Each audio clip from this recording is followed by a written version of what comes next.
Hola, soy el profesor David Villar de la Universidad de Antioquia y en esta tercera presentación vamos a hablar de curvas de dosis-respuestas, que es en definitiva cómo se hacen los cálculos en farmacodinamia.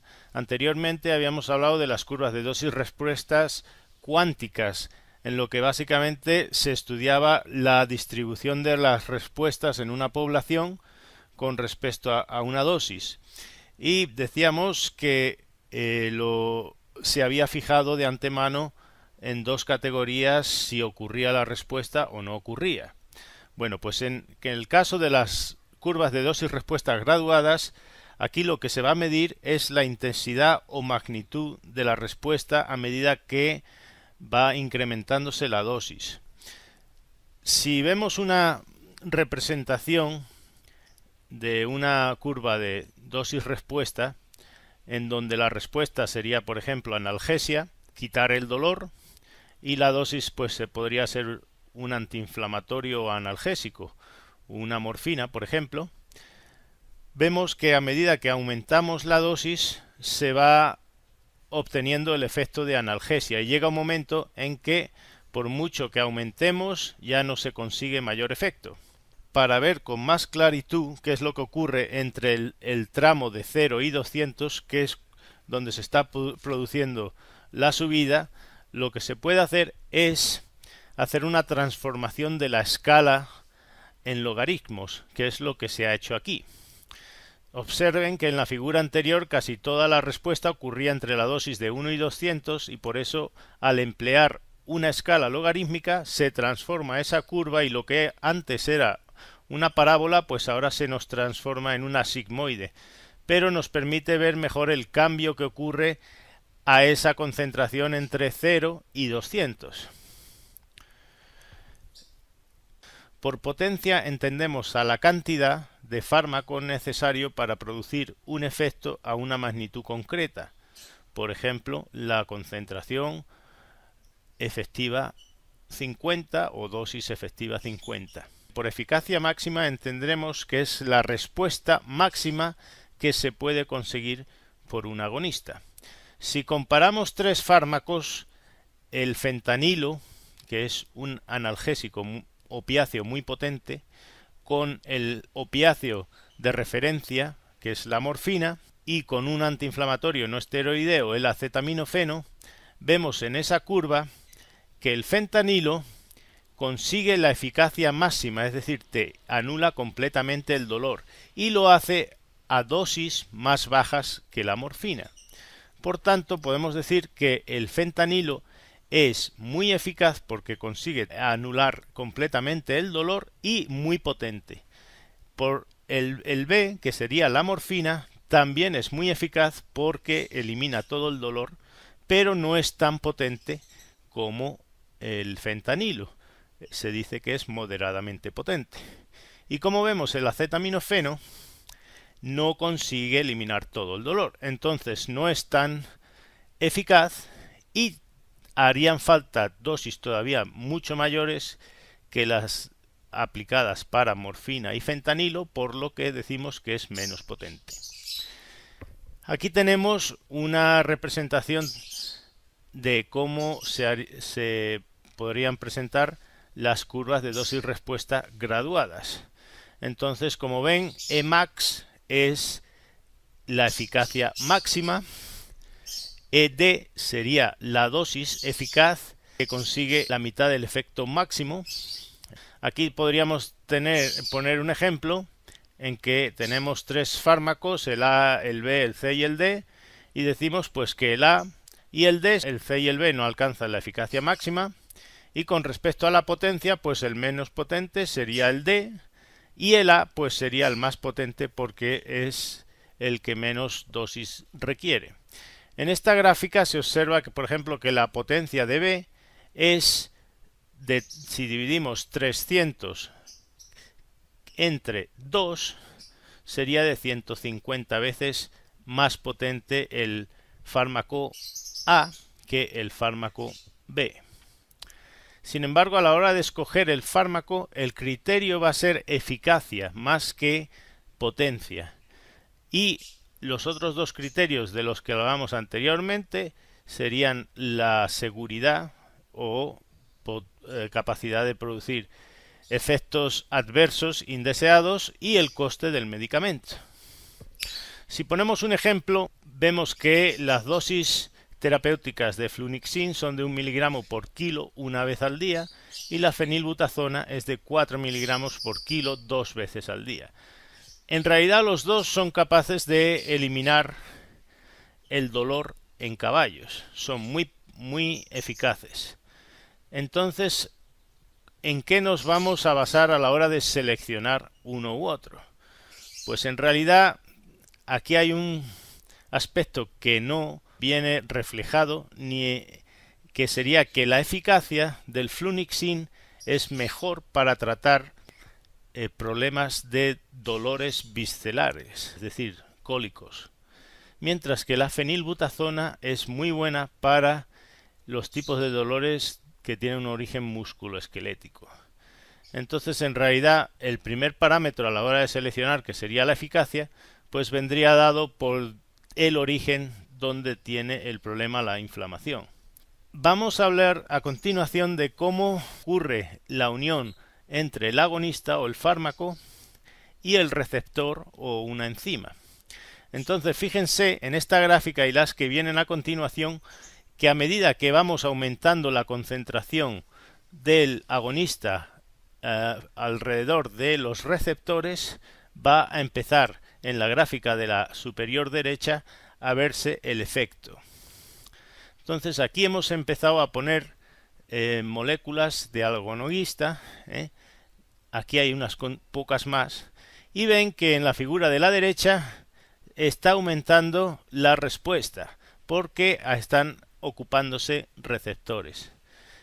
Cuando llega el momento en que todos los receptores están ocupados, se alcanza la eficacia máxima que puede obtenerse con ese agonista.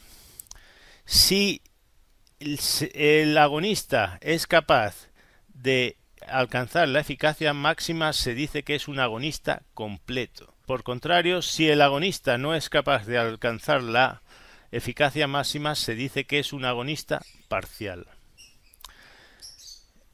Aquí tenemos una representación que más o menos os compara la relación que existe entre un agonista completo, full agonist, un agonista parcial, un agonista completo pero que no tiene tanta potencia, y un agonista parcial y que tiene menos potencia y menos eficacia. ¿Qué ocurre cuando vamos a poner un agonista en presencia de un antagonista? Entonces aquí partimos de si ven en la representación superior derecha, de una eficacia porque existen unos receptores que están ocupados.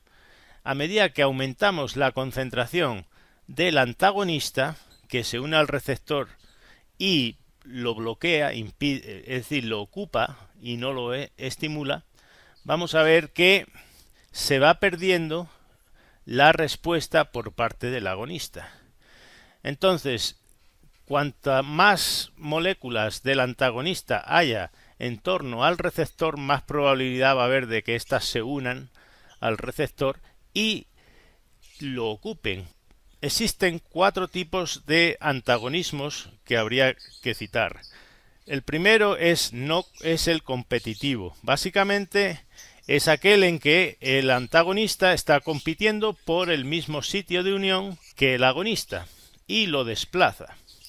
Entonces, aquí en este caso, el que esté en mayor número probablemente va a ser el que gane a la hora de unirse con el receptor.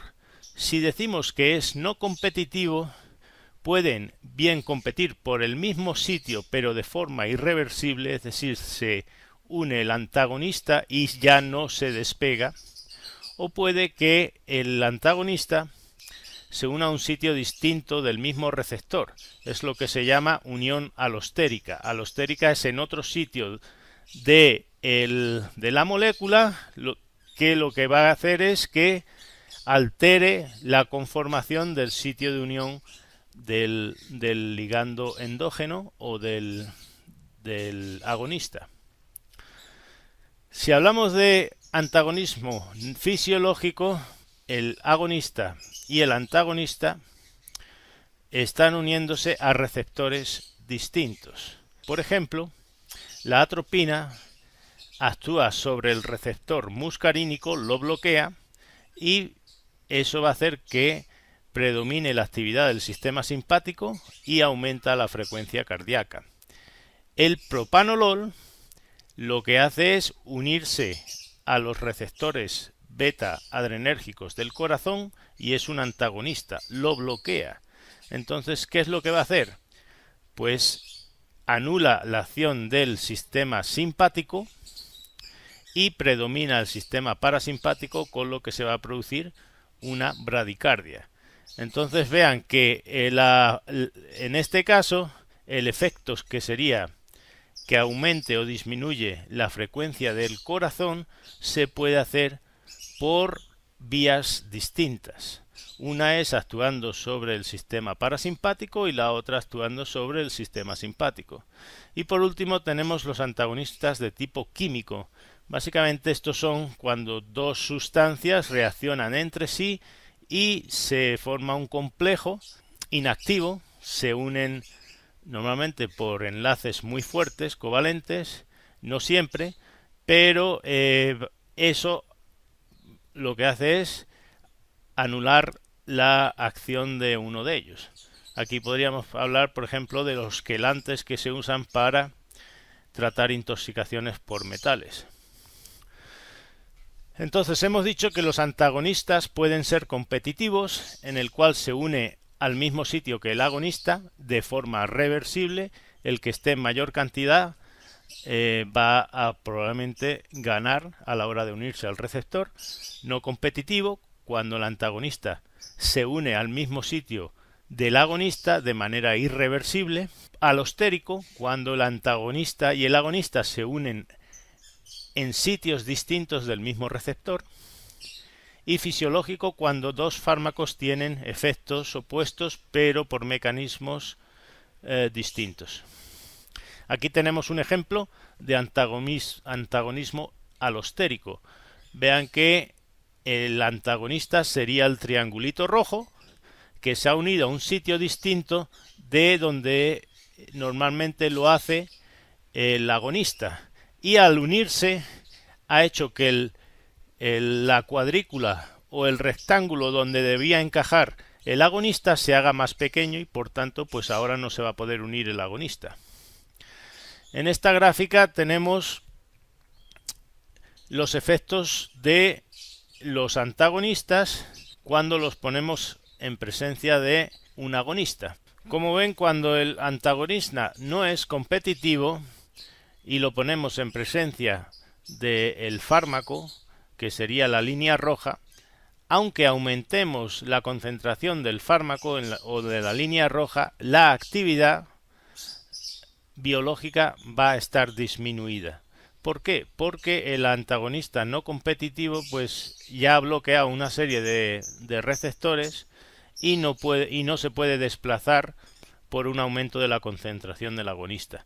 En la línea morada, si aumentamos la concentración del agonista en presencia de un antagonista que sí es competitivo, va a tener ventaja a la hora de unirse al receptor y por tanto pues se va a recuperar la actividad máxima que se pueda alcanzar por ese fármaco. Si ponemos un ejemplo clínico de todo esto, podríamos decir que dos agonistas parciales hacen dos cosas opuestas. Saralasina es un agonista parcial de la angiotensina y se puede usar en pacientes hipotensos porque la presión sanguínea que estos pacientes tienen es tan bajita que le damos un agonista que por poquito que suba la presión sanguínea pues es bueno. Si la presión sanguínea es muy alta, porque hay mucha angiotensina circulando, la saralasina, que es un agonista parcial, se va a unir, pero el efecto que va a tener va a ser menor que el de la angiotensina. Entonces lo que va a ocurrir es que va a disminuir la presión sanguínea porque va a haber menos angiotensina que se pueda unir a los receptores porque algunos están ocupados por la salarasina. Entonces vean que en este caso es un fármaco que si la presión sanguínea es muy baja, pues la sube, y si es muy alta, la baja. Y básicamente es porque si no hay angiotensina, actúa como agonista, sube un poquito la presión sanguínea, y si hay mucha angiotensina 2, actúa como antagonista, es decir, impide que el agonista la angiotensina eleve tanto la presión sanguínea. Un ejemplo clínico, tenemos un procedimiento quirúrgico en un perro que tiene un osteosarcoma y un cirujano prescribió oximorfona, que es un analgésico opiáceo muy potente, es un agonista puro que puede totalmente anular el dolor en el perro. Pero cuando el perro lo desconectamos de la mascarilla de anestesia, se recupera muy lento, está muy sedado y la respiración es muy lenta. Estos son efectos secundarios que tiene la oximorfina y que no son deseados. Entonces, si queremos recuperar un poquito la respiración y que se despierte un poco más rápido, podemos dar un agonista parcial, como el butorfamol. El butorfamol va a competir con la oximorfona por los mismos receptores, pero no alcanza el efecto máximo que puede alcanzar la oximorfona. Entonces, lo que se va a observar es que se revierte el efecto de la oximorfona de sedación y mala respiración, porque el butorfamol está actuando como antagonista de la oximorfona, y como este a su vez es agonista parcial, tiene cierta actividad analgésica, pues esa no se pierde la analgesia del todo. Si administrásemos un antagonista puro, como la naloxona, se revertiría toda la analgesia y eso no interesa. Habíamos dicho que existen agonistas y antagonistas que pueden ser irreversibles. No hay muchos, pero sí los hay. La fenoxibenzamina es uno de ellos y actúa sobre los receptores alfa adrenérgicos. Las consecuencias de ellas, ¿cuáles serían? Pues que la duración del efecto no va a depender del ritmo de eliminación de la fenoxibenzamina de la sangre, que está normalmente en equilibrio con la que está en el sitio de acción de la fenoxibenzamina, sino que va a depender del recambio de los receptores. Es decir, habíamos dicho que ese receptor se ha anulado de por vida, entonces el cuerpo está obligado a producir nuevos receptores para recuperar la función. Si tenemos la fenoxibenzamina ocupando esos receptores y hubiese una liberación brusca de adrenalina, imagínense que hay un tumor de la glándula adrenal que de pronto puede liberar mucha adrenalina. La adrenalina se uniría al receptor, a los receptores alfa, y produciría un aumento muy brusco de la presión sanguínea, produciría una vasoconstricción. Pues si tenemos esos receptores ocupados con fenoxibenzamina, por mucha cantidad de adrenalina que se libere, no va a poderse unir a esos receptores, porque no están compitiendo con ellos en iguales condiciones. Ya se han unido y esos receptores pues no pueden ser desplazados por un exceso de adrenalina. Por último, vamos a hablar de cómo se hacen los modelos de farmacocinética y farmacodinamia en animales, es decir, cómo se calcula cuál va a ser la dosis de un antiinflamatorio y durante cuánto tiempo va a haber que administrarlo a ese animal. Muchos estudios, este es uno de ellos, y básicamente aquí lo que hicieron es instauraron un modelo reversible de inflamación en la pata de los gatos, es decir, les pincharon caolina en la almohadilla plantar y eso va a crear una inflamación durante 5 días. Entonces ellos pueden medir parámetros de cojera, temperatura en la pata, temperatura corporal, pérdida de la locomoción, cómo está el volumen de la pata, y les administran durante esos 5 días. El modelo es muy reproducible, es decir, ellos saben si no se le da nada, la inflamación va a seguir su curso y a los 5 días va a desaparecer. Entonces al segundo día de producir la inflamación, pues pueden administrar un antiinflamatorio y ver cómo se recuperan todos esos parámetros, es decir, cómo se mejora la cojera, si la temperatura disminuye, si el volumen de la pata o el hinchazón disminuye, y eso pues les permite valorar la actividad antiinflamatoria, analgésica, antitérmica de los fármacos, en este caso antiinflamatorios no esteroideos. Y si sacan sangre al animal, pues pueden ver cuáles serían las concentraciones en sangre que se relacionan con la actividad farmacodinámica de ese fármaco. Entonces aquí, por ejemplo, tenemos 4 gráficas. En la primera de la izquierda superior están valorando una escala de cojera de 0 a 5.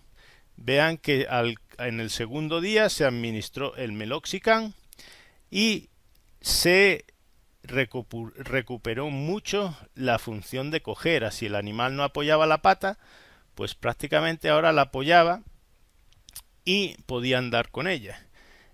La temperatura corporal, vean que estaba en 40.5 y disminuyó a 38.5 al cabo de pocas horas de administrar el meloxicam y se mantuvo casi normal durante un día a esa dosis que administraron.